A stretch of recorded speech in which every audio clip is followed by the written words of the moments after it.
Welcome to the Theta Healing LA Muscle Testing DVD. Today we're going to show you some amazing techniques to learn to harness the power of your own subconscious mind, to learn to change your life, to be healthy, to be wealthy, to find the relationships of your dreams. How are we going to do this? Well, we're going to work with the law of attraction. If you're watching this video, you probably have heard about the law of attraction before. There have been some recent popular DVDs and books on the subject, and basically the law of attraction states that what we tend to think about and focus on, we will create in our life. And so if we have positive thoughts and positive focus, we will tend to create positive things in our life. On the other hand, if we have negative thoughts and we focus on negative things, we'll tend to create negative things.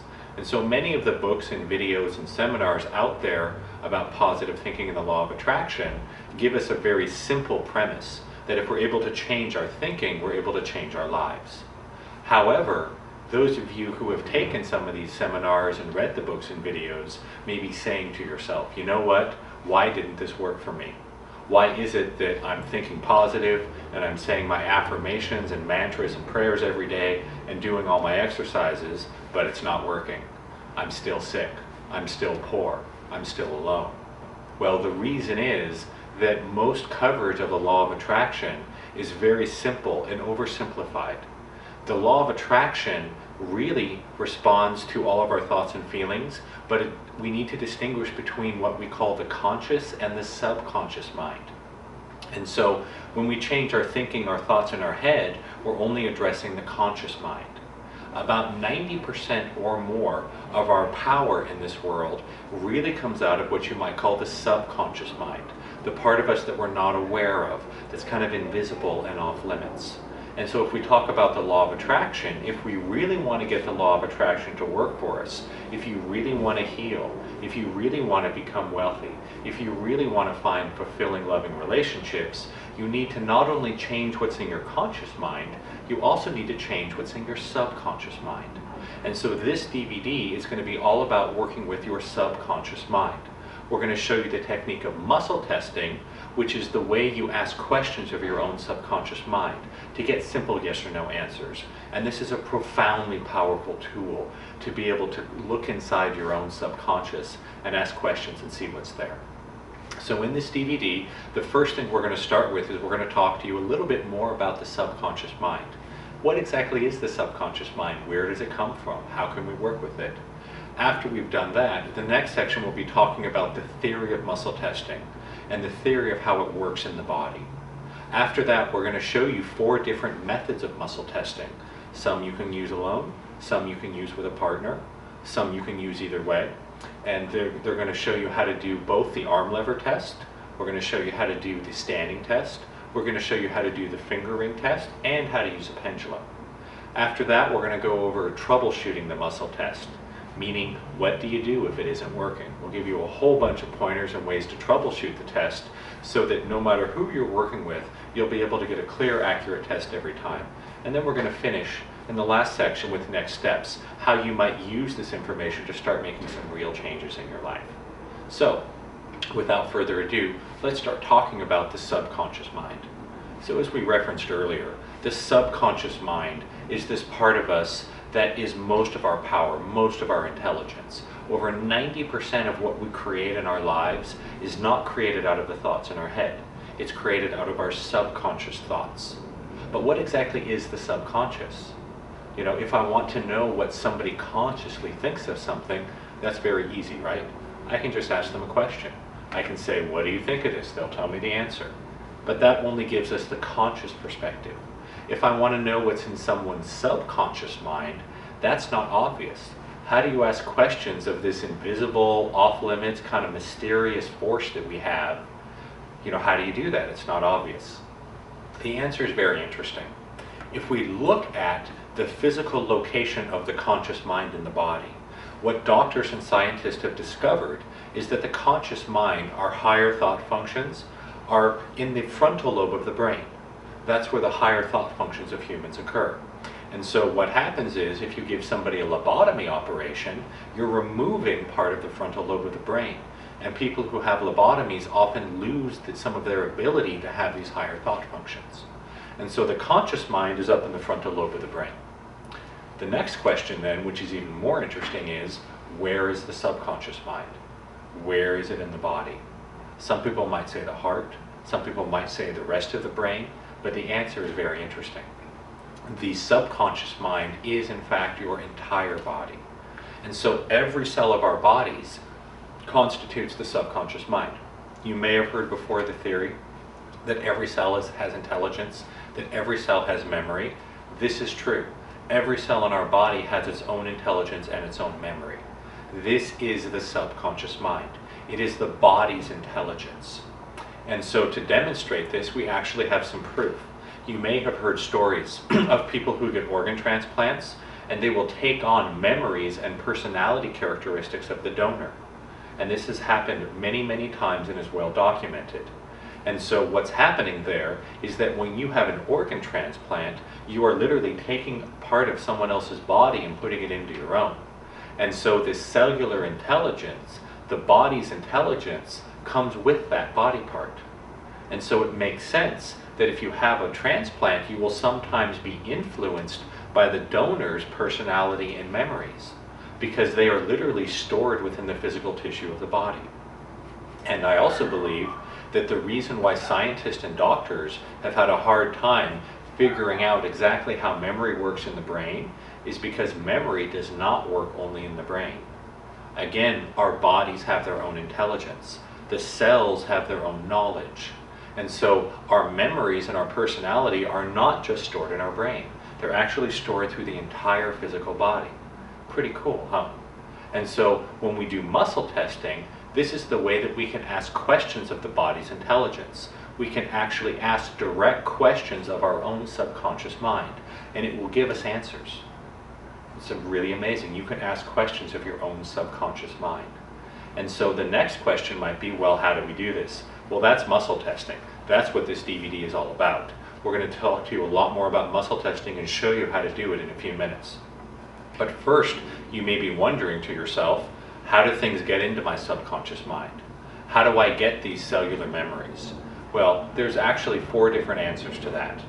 I am a practitioner of theta healing, a healing technique developed by Vienna Steibel, which allows us to work with our subconscious belief systems. I learned muscle testing in the context of theta healing. And according to Vienna's explanation, the subconscious mind actually picks up memories and influences in 4 different ways. These are what we call the 4 levels of the subconscious mind. The first level is what we call the core level. That's all our experiences from our current lifetime. And so the things that happen to us when we're small children in particular affect the subconscious very powerfully. And so that's what we call the core level, is things that happen in our current lifetime. Beyond the core level, though, we have what's known as the genetic level. And so a lot of what's in our subconscious, what's in the body's cellular intelligence, are things that happen not in our lifetime, but there's things that happen to our ancestors. And so did you know that you carry memories of everything that happened to all of your ancestors back 7 generations in your subconscious? Your body's intelligence has all the genetic memories of your ancestors. And so many of the things that happen in our lives that we attract to us through the law of attraction, we are bringing to us from our subconscious from things that didn't even happen in our lifetime. They happen to our ancestors. And so if you have had a problem in your life you haven't been able to get past, an injury, an illness, money troubles, relationship problems, it's very likely that you may hold genetic memories in your subconscious that are contributing to that problem. The next way that we pick up things in our subconscious mind is what we call in general past life memories, that somehow, some way, we are picking up in our body's intelligence memories of events and experiences that happened in lifetimes other than our own and our ancestors. And so we call this past life memories. And you know what's important to say? You don't have to believe in past lives to use muscle testing. It's really not important.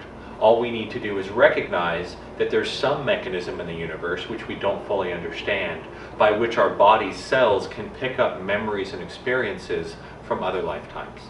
And so a lot of the stuff in our subconscious we pick up from other lifetimes, the history level. The last level is what we call the soul level in theta healing, which is kind of the all-encompassing energy of our whole being, our life mission, the reason we came to Earth, things like that. And so if we look at these 4 different levels, the core level, the genetic level, the history level, and the soul level, the sum total of all these levels, of all these memories and experiences from this lifetime, from our ancestors, from other lifetimes, from our life mission, create our subconscious. And so it is this subconscious that works with the law of attraction to create most of the experiences in our lives. Again, over 90% of what you experience in your life is not created out of your conscious thoughts. It's created out of your subconscious. And so the law of attraction works primarily and most powerfully from your own subconscious. So whatever belief systems and experiences and programs we hold inside our own subconscious, we will tend to attract that experience in our life. Let me give you a simple example. Let's say that you're having trouble making money. You're smart, you work hard, you may have a good education, you're disciplined, but you just can't make money. It may be that you are holding in your subconscious, in your cellular memory, in your body's intelligence, a belief system from another lifetime that tells you that you have to be poor to be close to God. And in this lifetime, as you are now, you may not believe that at all. You may not be religious. And if you are, you may say, hey, I don't believe that. I don't believe we have to be poor to be close to God. But guess what? It's in your subconscious. And so there is some part of you that's sending out this program to the universe saying, I need to be poor so I can be close to God. The law of attraction then responds to that subconscious belief and sends you a life where it's very difficult to make money. Because of course, to the higher part of you, you would rather be close to God than be rich.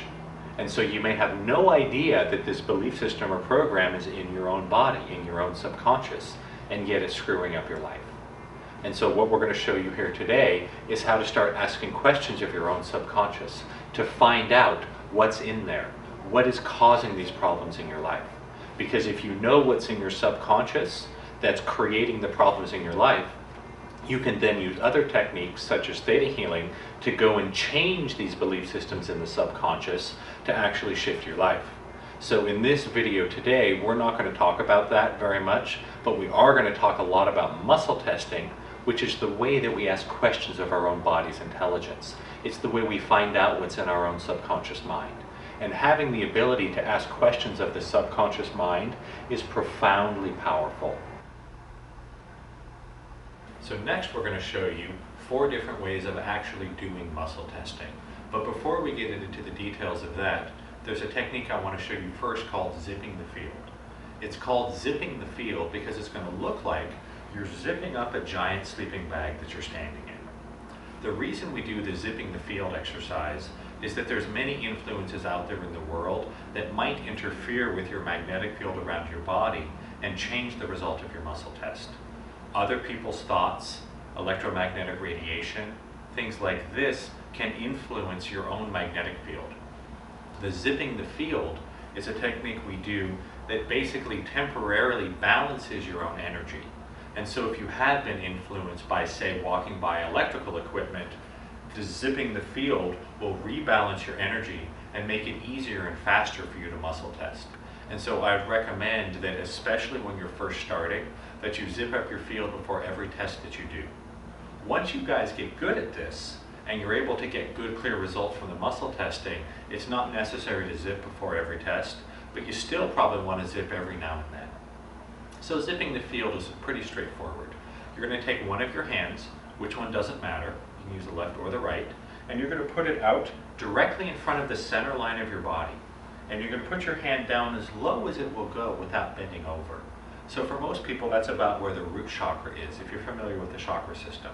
And you're going to take your hand, and you're going to bring it up the center line of your body until your hand comes over your head. And then you bring your arm off to the side and let it relax. And so you'll notice that it looks like I'm zipping up a giant sleeping bag. And so that's why it's called zipping the field. How you hold your hand does not matter. You can do it like this. You can do it like this, as if you're holding a zipper. So the wrist position is not important. What is important is that you start down below the root chakra, so you have your arm out as low as it will go. It is important that you come directly up the center line of your body, and it's important that your arm comes up over the top of your head before it comes off to the side. Don't do this. Don't cheat. Don't do some lazy thing like this. That's not going to work as well. You can do it fast, but make sure you start down at the root, up over the top of the head, and then off to the side.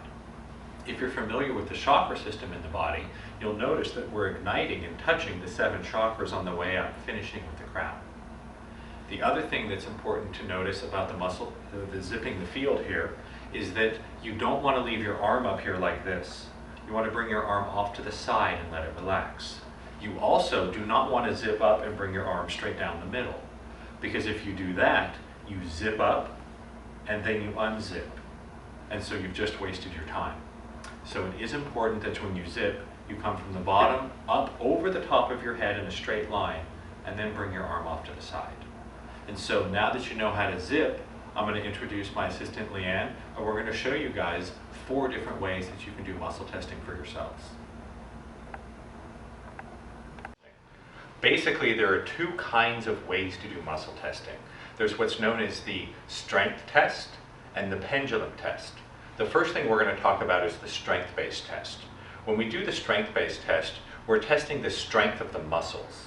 And so the strength of the muscles will tell us whether or not the statements we're making are resonating true or false with our own subconscious. The reason is because our muscles are little electromagnetic machines. And if you've ever been in a physical therapist office or been through rehabilitation after a surgery, you'll know that a physical therapist office is full of electrical equipment. Why? Because doctors and physical therapists understand that muscles run on electricity. And muscles have this interesting property that when you take a muscle and put it into a strong electrical magnetic field, that muscle actually becomes stronger. It can actually contract more strongly and do more work. On the flip side, if you take that same muscle and put it into a weaker magnetic field, it will actually become weaker and do less work. And so by seeing how strong a muscle is, we can actually determine what the strength of the field is, and therefore determine if what we're saying is true or false to the subconscious.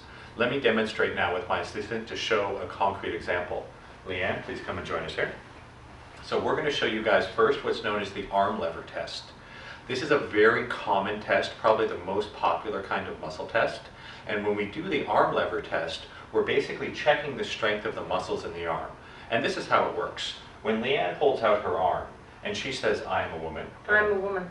what's going to happen is that statement that she is a woman is going to resonate true with her subconscious, with her body's intelligence, because her body knows that she's in a woman's body. Therefore, because she made a statement that's true to the subconscious, the field around her body will become stronger. Because the field around her body, the electrical magnetic field, becomes stronger, her muscles become stronger as a result. So if she says, "I am a woman," and holds out her arm, I'm a woman. it's going to be difficult for me to push down her arm because her arm will be strong. Conversely, if she says, "I am a man," I'm a man.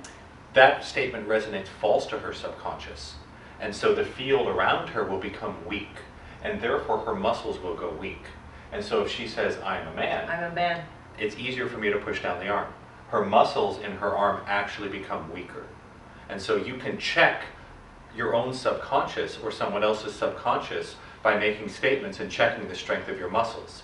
And it's interesting to notice, go ahead and put your arm down for a second, that if you go to the gym, you can do a little experiment. You ever notice at the gym when people are lifting heavy weights, their friends are around going, "Yeah, push it, lift, yeah, you can do it." The reason being that those positive statements actually cause the field to go stronger.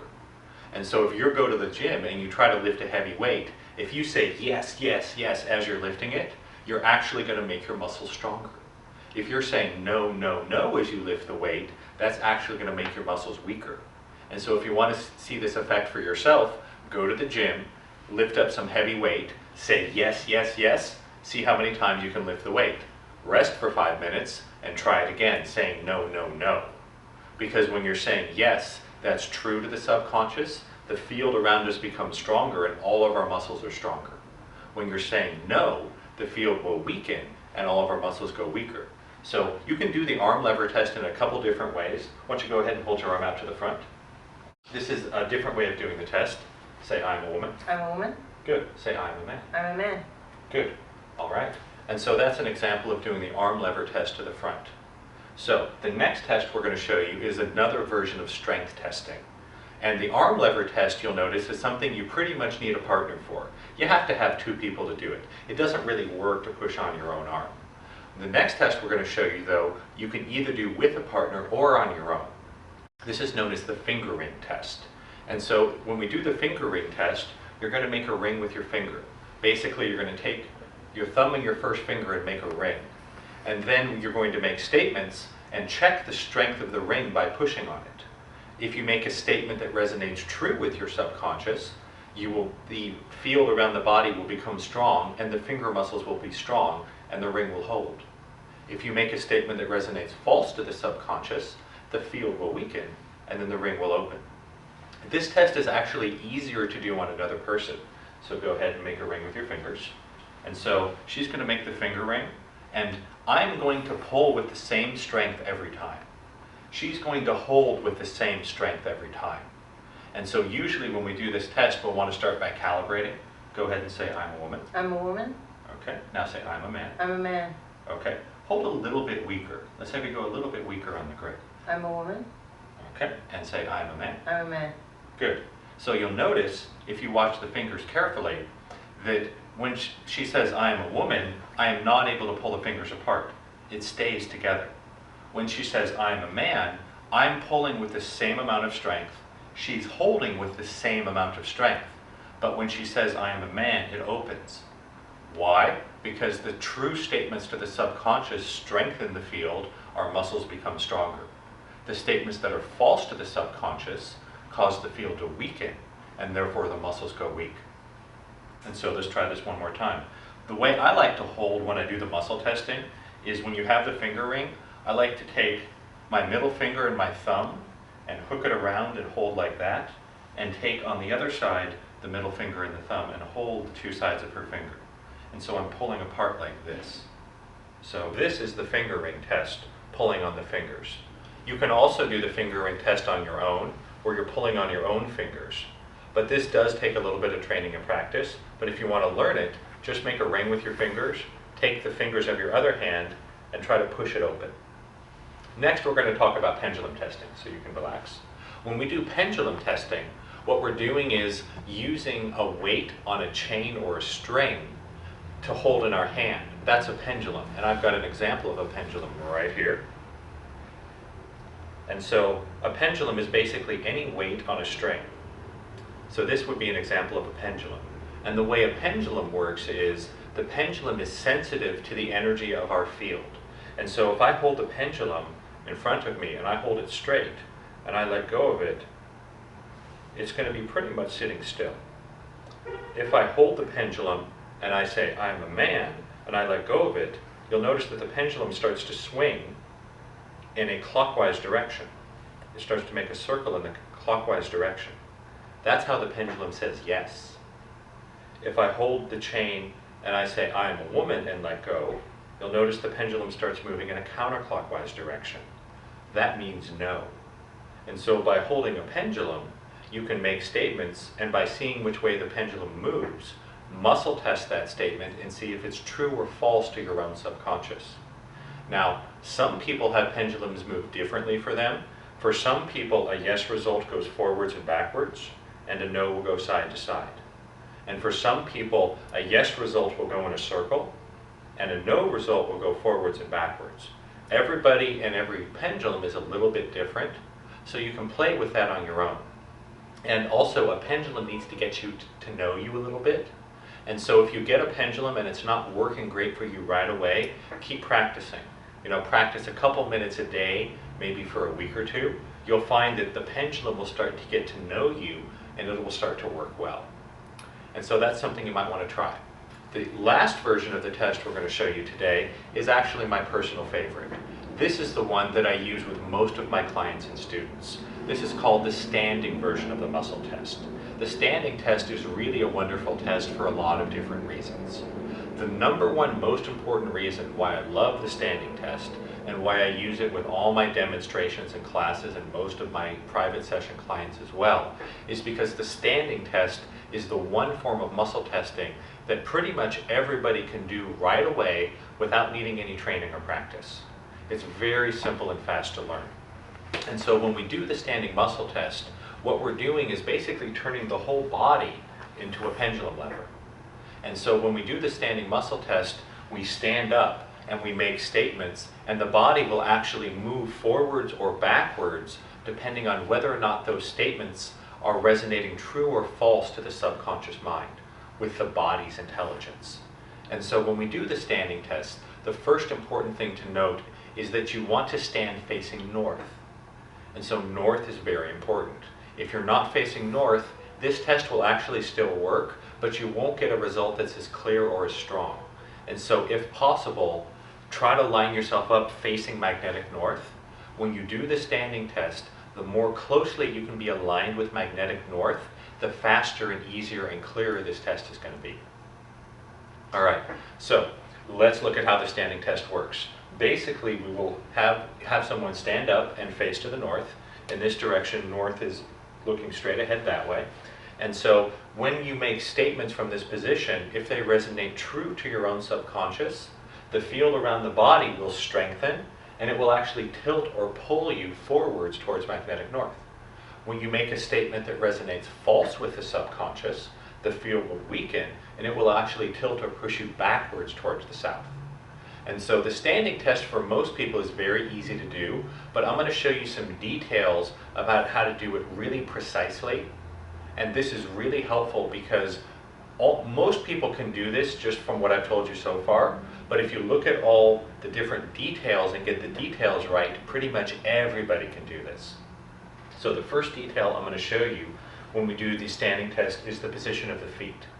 And so when we do the standing muscle test, if you look at her feet, you'll notice that the feet are a little bit narrower than shoulder width apart. That's important. We want to have the feet, for most people, a little narrower than shoulder width apart. You'll also notice that her toes are pointed straight forward. So there's no bend in the toes.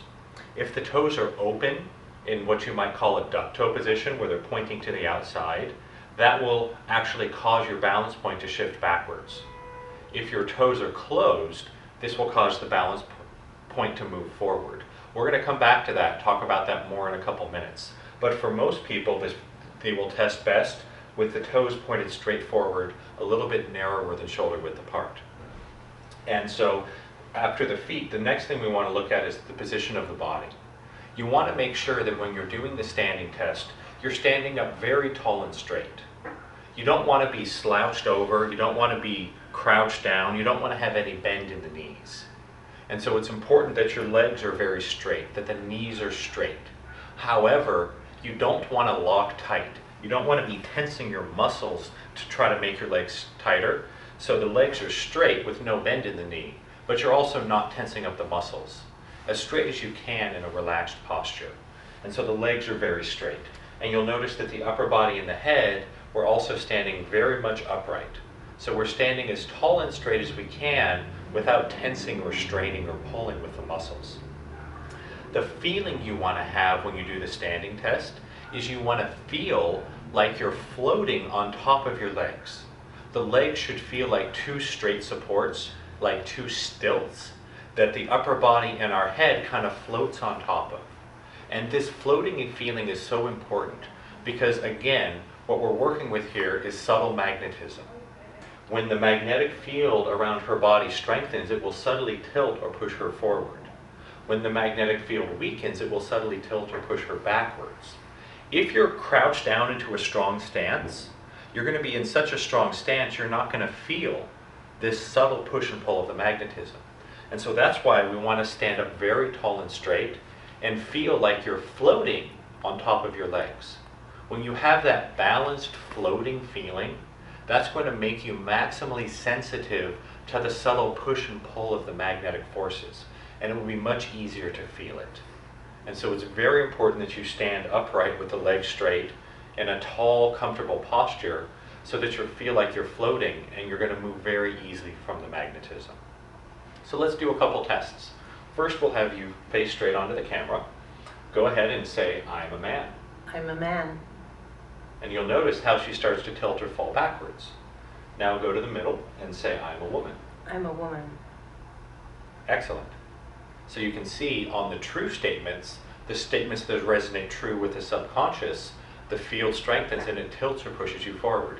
Why don't you turn and face that way so we can try again from the side. Go ahead and say, I am a man. I'm a man. Good. And back to the middle and say, I am a woman. I'm a woman. And so you'll notice that there's two major ways that people will react to the muscle test. Most people will actually tilt or fall forward. That's what's happening here with Leanne. Her whole body is tilting or falling forward. That's the most common way that people do this test. There's another way that a lot of people experience this test, which doesn't involve actually falling forward as much. What you may feel is a subtle push forwards or backwards around the center of your body. You may feel like there's a little magnetic thing pushing in the small of your back. And so if you feel that there's like a little push in your back or your hips forwards or backwards and you're not tilting or falling, that's okay. And so I now want to go back and talk about the toe position a little bit more. So why don't you go ahead and face the camera again. And so most people, when they do this test best with the feet lined up straight forward.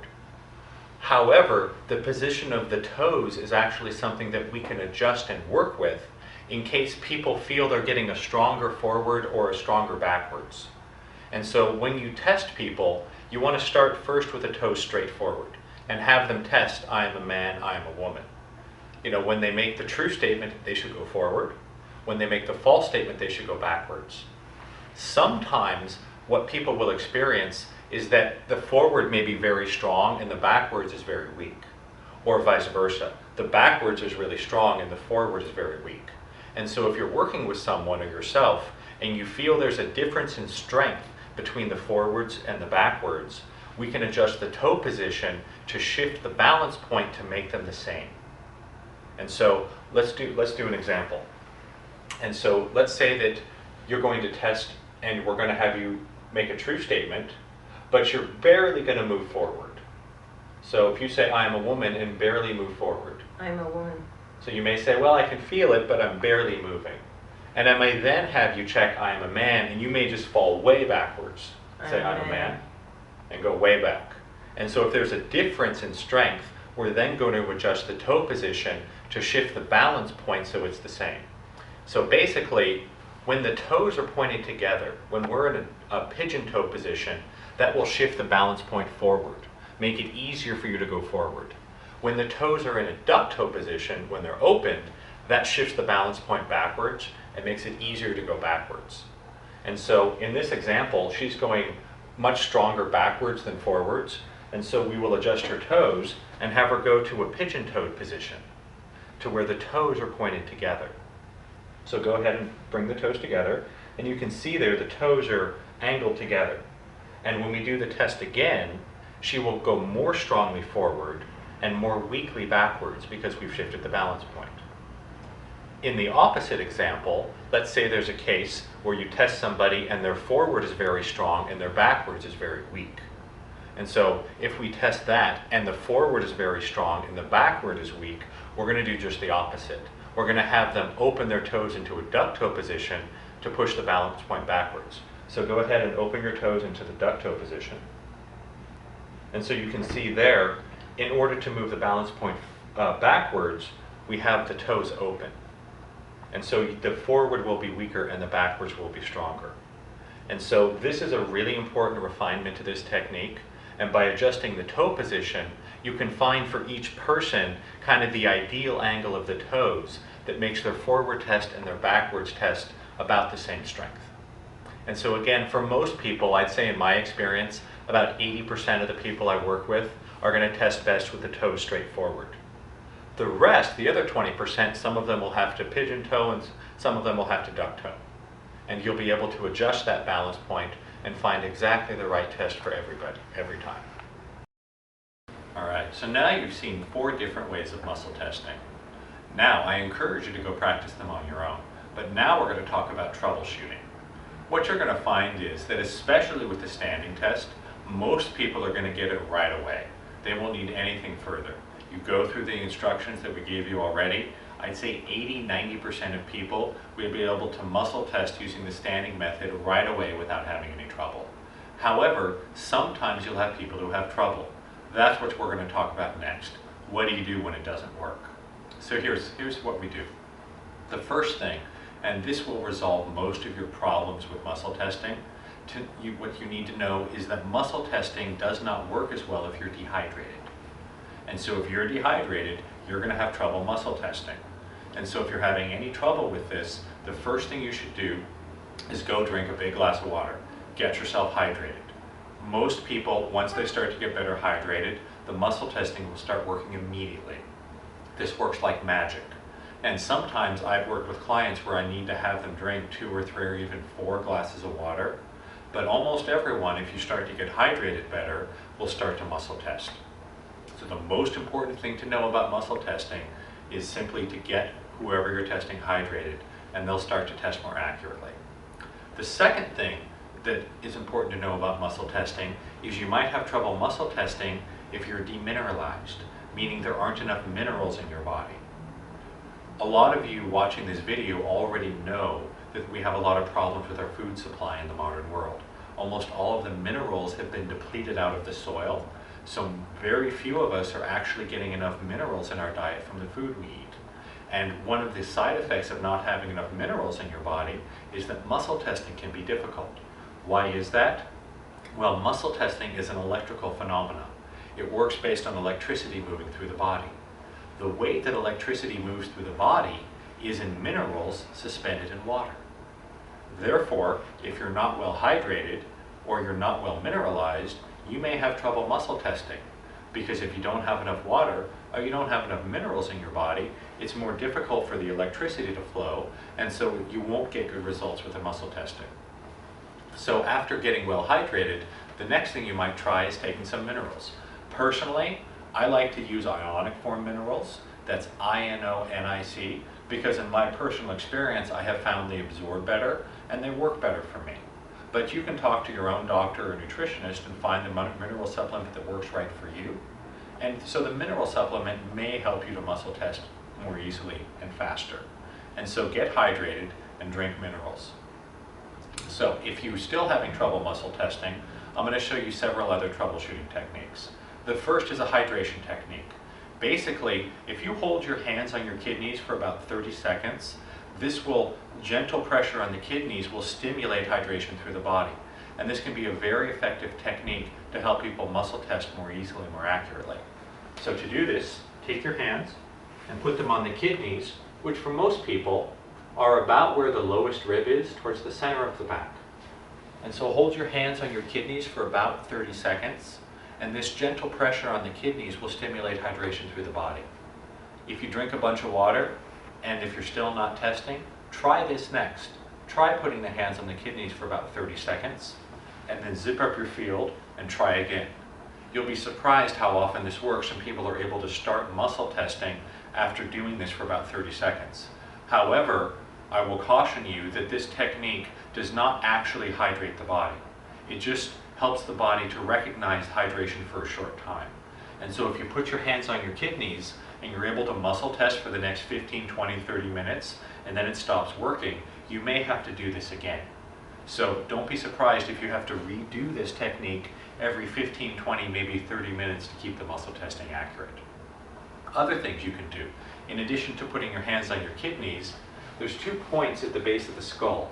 To do this, we're going to take our thumbs and put gentle pressure on the little ridge of bone down about where our ears meet our skull. So you can reach in and feel that with your thumbs and just put gentle pressure there for about 20 or 30 seconds. By doing this, this will help to hydrate the body and make your muscle test come more easily, more accurately, and more quickly. And so there are 4 good techniques already for troubleshooting: drinking water, taking minerals, putting pressure on the kidneys, and putting pressure behind the ears. If you're still not working, there's a couple other things you can try. The first thing you want to look for is you want to make sure that the person who's doing the muscle testing is not crossing their body.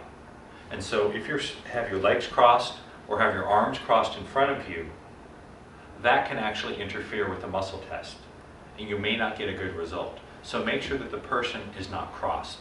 Additionally, if you're doing the fingering test, you don't want to sit immediately in front of someone. You want to move off to the side just a little bit. You don't want to have your center line directly in front of their center line.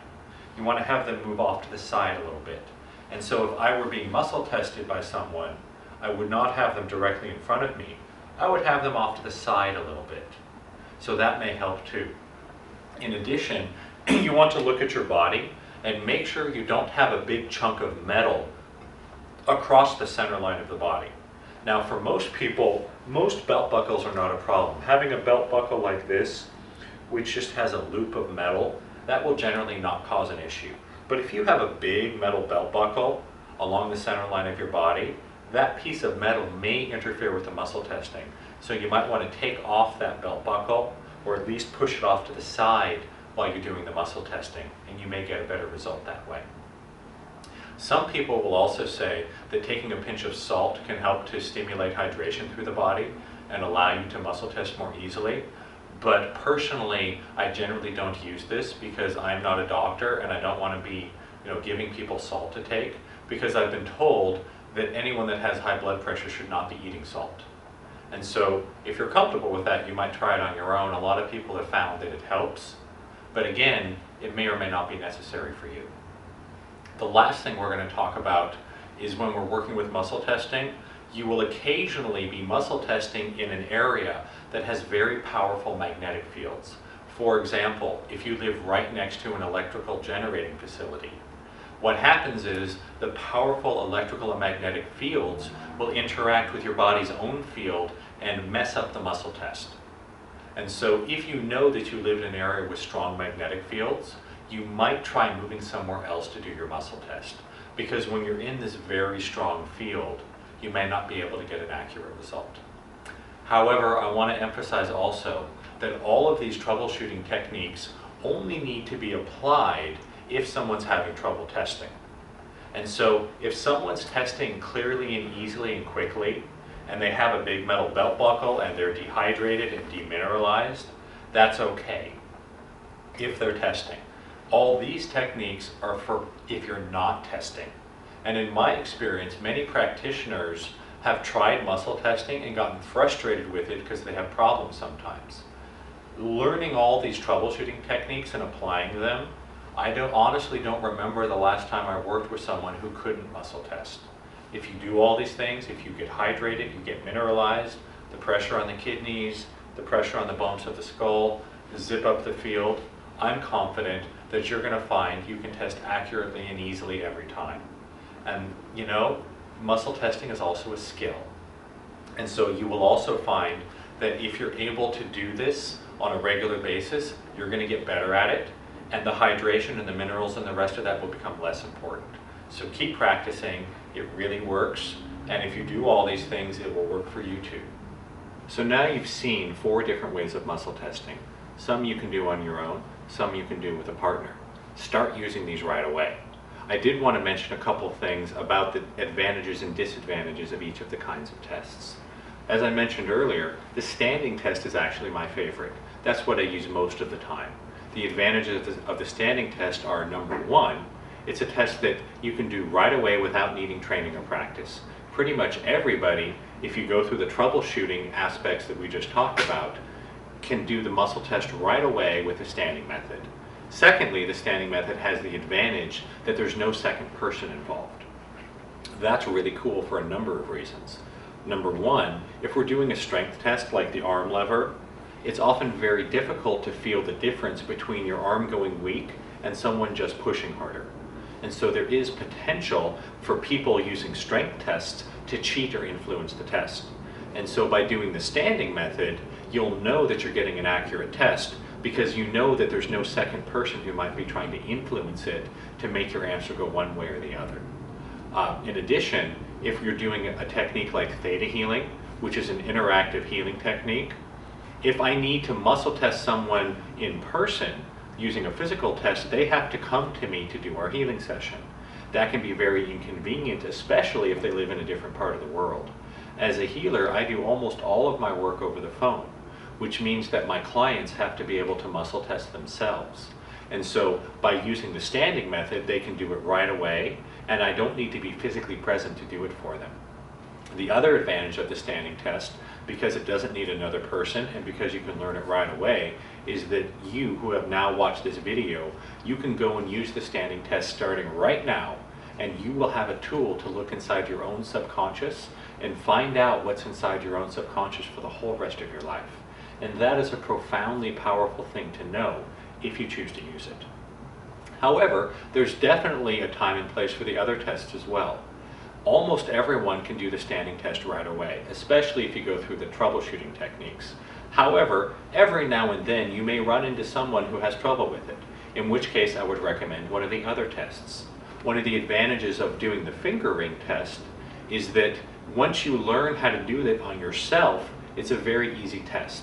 And so if you want to learn to do the finger ring test, what I would recommend is practice on yourself a little bit every day. If you can practice just 3 or 4 minutes every day doing your own finger ring test, I would say for most people within 2 to 3 weeks, you're going to be able to start to feel you're getting good results. And so an advantage of the finger ring test is you can test yourself when you're riding in a car or sitting down on a plane or anywhere you're sitting down. You don't have to be standing up. Additionally, you can learn to finger ring test yourself, but you can also do it with a partner like I demonstrated before. And so most people practicing with a partner and having someone pull on their fingers, that can sometimes be easier than doing the standing test.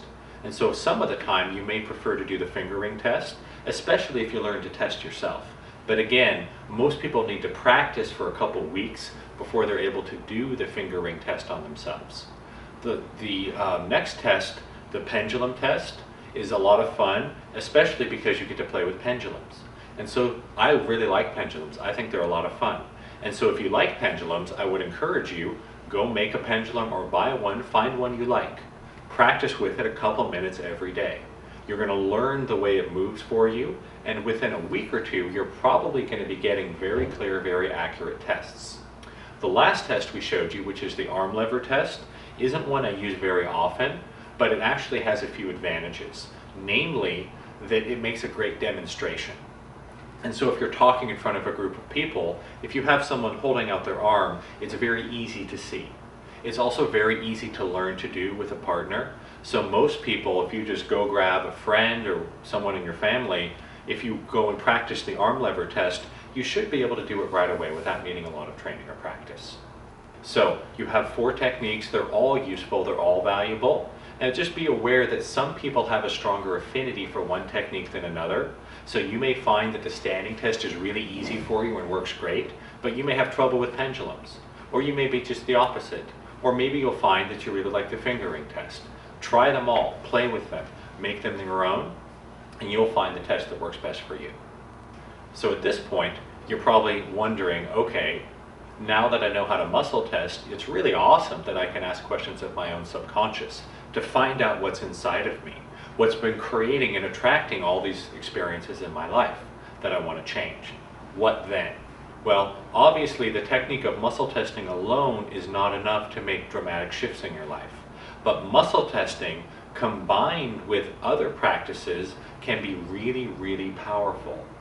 The technique that I use, theta healing, developed by Vienna Steibel, is an incredibly powerful system that is designed to go into the subconscious mind and to reprogram the subconscious, to release old traumas and negative belief systems, and to bring in new higher understandings, better perspectives, positive programming into the subconscious.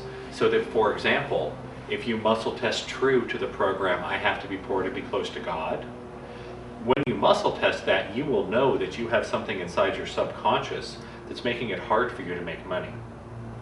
But without another technique, you're not going to be able to change that immediately. With the technique of theta healing, we could go in and very quickly make the shifts in the subconscious.